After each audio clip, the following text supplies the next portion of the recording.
बिस्मिल्लाहिर्रहमानिर्रहीम। Chapter number 3 तनवीन, दो ज़बर दो ज़ेर दो पेश, पार्ट ए हो चुका, पार्ट बी हो चुका है। आज के सबक के अंदर हम पार्ट 3 पढ़ेंगे। इसके अंदर पार्ट 3 के अंदर ज़म्मा, अरबी मूळाक्षरों ऊपर ज़म्मा लगावीने नीचे प्रमाणे लखाए। अब यहाँ पे कहते हैं कि अरबी के अंदर मूळाक्षरों अलिफ से लेके या तक के जितने हरूफ है, इन तमाम हरूफ के ऊपर ज़म्मा यानी कि पेश हर्फ के ऊपर आता है और उसको इस तरीके से लिखा जाता है। यहाँ पे लिखने का तरीका बताया गया है कि हमें ज़म्मा के साथ हरूफ को किस तरह से लिखना है। अब लिखने का तरीका है, लेकिन पढ़ने का तरीका क्या होगा तो उसको हमें समझना है। लिखने का तरीका भी हमें देखना है और उसी को इसी अच्छी तरीके से हमें लिखना है। तो यहाँ पे ज़म्मा कहते हैं पेश को, ये हमें जानना है। तब ज़म्मा हर्फ के ऊपर आ जाए तो उस हर्फ की आवाज़ कैसी निकलेंगी वो हमें यहाँ पे समझना है। अब यहाँ पे देखो हमज़ा है, हमज़ा के ऊपर ज़म्मा है तो इसको हम पढ़ेंगे हमज़ा पेश ऊ, हमज़ा पेश ऊ। इसी तरीके से बा है, बा पेश बू।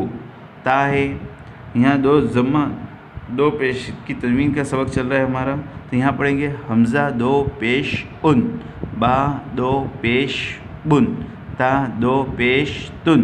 तो यहाँ पे हमारी इस तरह से अल्फाज की अलिफ से लेके या तक के ऊपर दो पेश की तनवीन आएंगी। तो दो पेश की तनवीन के साथ इन अल्फाज की आवाज़ कैसी होंगी वो हमें ध्यान देना है। और दो पेश की तनवीन हर्फ के ऊपर आएंगी, दो ज़बर की हर्फ के ऊपर, दो ज़ेर की हर्फ के नीचे, और इसी तरीके से दो पेश की तनवीन हर्फ के ऊपर आएंगी। तो यहाँ हम पढ़ेंगे हमज़ा दो पेश उन, बा दो पेश बुन, ता दो पेश तुन, सा दो पेश सुन, जीम दो पेश जुन, हा दो पेश हुन, खो दो पेश खुन, दाल दो पेश दुन, दाल दो पेश जुन, रो दो पेश रुन, जा दो पेश जुन, सीन दो पेश सुन, शीन दो पेश शुन, सौद दो पेश सुन, बोद दो पेश दुन, तो दो पेश तुन, वो दो पेश गुन, आइन दो पेश उन,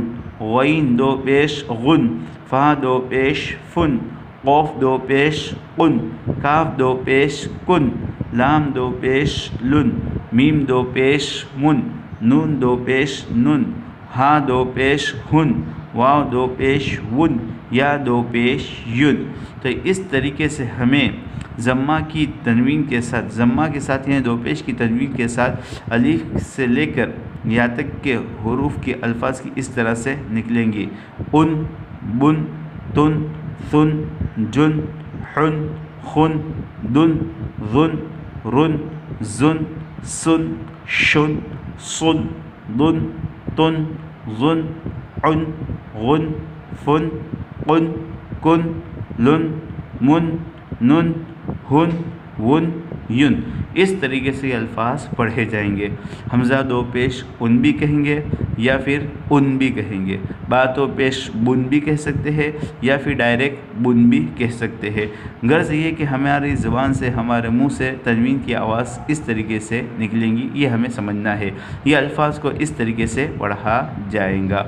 अब इन हरूफ को अलिफ से लेके या तक के हरूफ को हम अपनी नोटबुक के अंदर लिखेंगे और उसके साथ इस ज़म्मा को ऊपर लगा के लिखेंगे। और फिर लिखने के बाद हमें इसको पढ़ने की प्रैक्टिस करना है कि दो पेश के साथ दो पेश को लगाकर हर्फ को कैसा पढ़ा जाएगा उसकी हमें प्रैक्टिस करना है।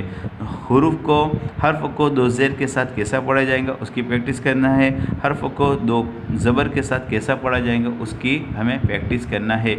इस सबक के अंदर हमें सबक नंबर 3 के अंदर तनवीन, दो ज़बर दो ज़ेर दो पेश को कहते हैं, यह हमें जानना है। दो ज़बर की तनवीन कहाँ पे आती है वो हमें समझना है। दो ज़ेर की तनवीन कहाँ पर आती है वो हमें जानना है। और दो पेश की तनवीन कहाँ पे आती है और वो जानना है। अब दो ज़बर की तनवीन के साथ हर्फ की आवाज़ कैसी निकलेगी वो हमने सीख लिया।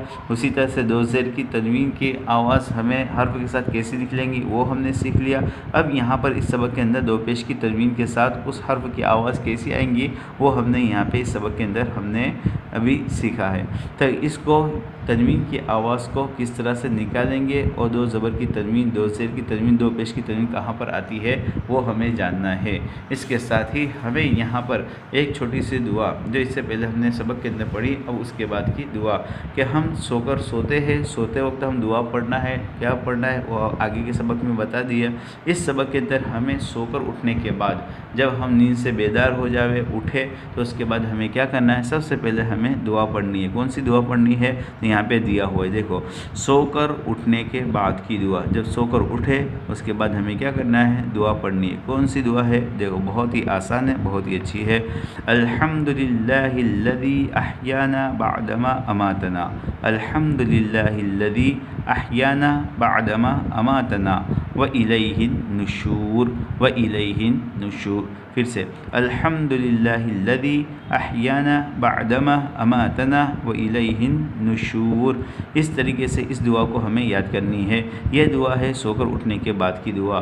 रोज़ाना हम जब सोकर उठे तो ये दुआ को सुबह में पढ़ ले, या फिर दोपहर में सोए सोकर उठे, जब भी हम नींद से बेदार हुए यह दुआ को हमें अच्छी तरीके से पढ़नी है। बहुत मुख्तसर सी, बहुत ही आसान है। इसका तर्जुमा देखो, सब तारीफ़ें अल्लाह ताला ही के लिए है। क्या कहा, सब तारीफ़ें अल्लाह ताला ही के लिए है जिसने हमको मौत के बाद ज़िंदा किया, जिसने हमको मौत के बाद ज़िंदा किया और हमको उसकी तरफ लौट कर जाना है, और हमको उसकी तरफ लौट कर जाना है। यहाँ तारीफ़, यहाँ क्या तर्जुमा किया है, तमाम तारीफ़ें अल्लाह ताला ही के लिए है जिसने हमको मौत के बाद ज़िंदा किया और हमको उसी की तरफ लौट कर जाना है। ये तर्जुमा है, ये हमें ज़बानी याद करना है। तर्जुमा अगर याद ना हो चलेगा, लेकिन हमें ये दुआ को याद करना है और इसको रोज़ाना पढ़ना है, इसको रोज़ाना पढ़ना है। इसके साथ हमें एक मुख्तसर सी हदीस भी याद करनी है। हमने इससे पहले सबक के अंदर हदीस नंबर 5 पढ़ी थी। अब इस सबक के अंदर हमें हदीस नंबर 6 पढ़नी है। छठी हदीस का क्या नाम है, इन्नमल अअमालु बिन्नियात। क्या है हदीस, इन्नमल अअमालु बिन्नियात। तर्जमा, आमाल का दारो मदार नीयतों पर है, आमाल का दारो मदार नीयतों पर है। बस ये दो लाइन हमें मुँह पे याद करनी है। क्या है, इन्नमल अअमालु बिन्नियात, नीयत आमाल का दारो मदार नीयतों पर है। अब क्या कहना चाहते हैं, देखो आगे समझा रहे हैं, सारे काम अल्लाह को खुश करने के लिए करना चाहिए। जितने भी हम काम करें उसमें हमारी नीयत क्या होनी चाहिए कि अल्लाह रब्बुल इज़्ज़त इस काम से खुश हो जावे। समझ में आया। उसके बाद दूसरी बात बताई, हर काम में अच्छी नीयत होनी चाहिए। जो भी हम काम कर रहे हैं उस काम के अंदर हमको साफ़ नीयत करनी चाहिए, अच्छी नीयत करनी चाहिए। नंबर 3, अच्छी नीयत वाले काम में अल्लाह की मदद होती है। अच्छी नीयत वाले काम में अल्लाह ताला की मदद होती है। हाँ, जितना अच्छी नीयत से काम करेंगे हम तो अल्लाह रब्बुल इज़्ज़त की मदद भी उस काम के अंदर शामिल हो जाएंगी, अल्लाह ताला की मदद आएंगी। उसके बाद नंबर 4, बुरी नीयत वाले काम से अल्लाह ताला की मदद हट जाती है। जो भी बुरा काम करेंगे हम उसमें अल्लाह ताला की मदद आएंगी नहीं, इसलिए हमको बुरे काम करने चाहिए नहीं। नंबर 5, किसी को दिखाने के लिए कोई काम नहीं करना चाहिए। यहाँ पे बोलो कि दिखलावा के लिए कोई काम नहीं होना चाहिए। काम किसके लिए, अल्लाह रब्बुल इज़्ज़त के लिए होनी चाहिए, अल्लाह रब्बुल इज़्ज़त की खुशनुदी के लिए होनी चाहिए, और हर काम में अच्छी नीयत होनी चाहिए। तो ये समझाया गया हमें यहाँ पे बताया इन्नमल आमालु बिन्नियात। ये हदीस याद करनी है, उसका तर्जुमा आमाल का दारो मदार नीयतों पर है। ये 2 लाइन हमको याद करनी है। इसके साथ हमें एक सवाल जवाब भी याद करना है। सवाल ये है कि रोज़ी, ज़िंदगी और मौत कौन देता है। सवाल क्या है, रोज़ी, ज़िंदगी और मौत कौन देता है। जवाब है, हम रोज़ी, ज़िंदगी, मौत अल्लाह देता है। क्या सवाल है, रोज़ी, ज़िंदगी और मौत कौन देता है। इसका जवाब, रोज़ी, ज़िंदगी और मौत अल्लाह ताला देता है। रोज़ी कहते हैं जिसको हम हमारे वालिदैन कमाते हैं वो है, या जो अल्लाह ताला जो हमको खिलाते पिलाते हैं वो रोज़ी है। ज़िंदगी यानी हम जो ज़िंदा है, तो ये ज़िंदगी कौन देता है, अल्लाह रब्बुल इज़्ज़त देता है। और अल्लाह ही के हुक्म से मौत भी आती है कि इंसान इस दुनिया को छोड़कर चला जाता है। ये क्या है, उसकी मौत मौत है। तो ये रोज़ी भी अल्लाह देता है, ज़िंदगी भी अल्लाह देता है और मौत भी अल्लाह देता है। इस बात का हमको यकीन होना चाहिए। तो एक सवाल याद करना है, एक सवाल जवाब याद करना है, एक हदीस याद करनी है और एक दुआ, एक हदीस याद करनी है, एक दुआ याद करनी है। उसके साथ हमें ये चैप्टर नंबर 3 के पार्ट नंबर 3 को हमें याद करना है, अपनी नोटबुक के अंदर लिखना है। फ़क़त वस्सलाम।